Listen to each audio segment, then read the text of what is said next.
Hey everyone, I'm Nicholas Binge and my book Professor Everywhere is being launched today by Proverse.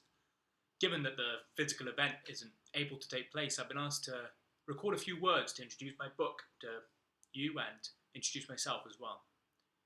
I'm going to start by quoting Shakespeare, because what's the point in being an author if you can't be pretentious, right?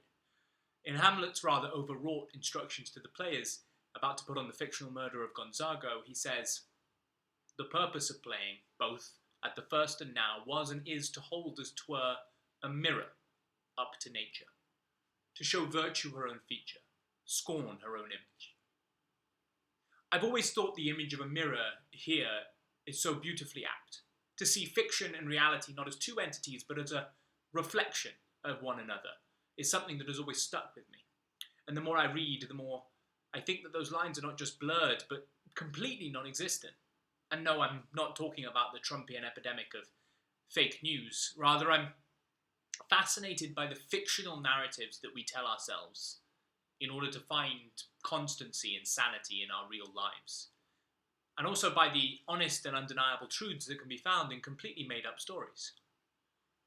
In fact, I'd go as far as to say that, for me, some of the most fictional parts of our day-to-day lives are found in what we take to be the most persistent and universal facts.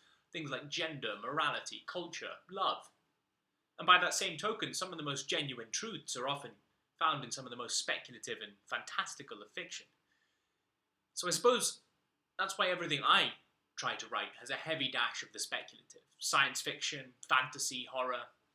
If you want to find real truths, I suppose it's best to go in looking in the most fictional of places. Professor Everywhere is a sci-fi mystery novel, primarily.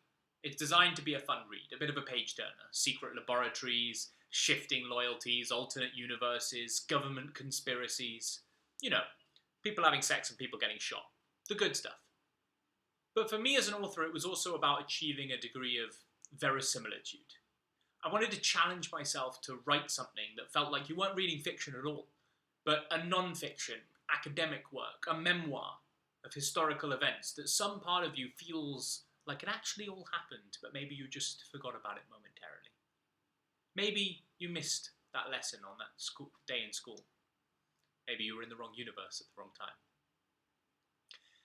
And underneath that, Professor Everywhere is also about the stories we tell ourselves, and whether or not they're worth believing.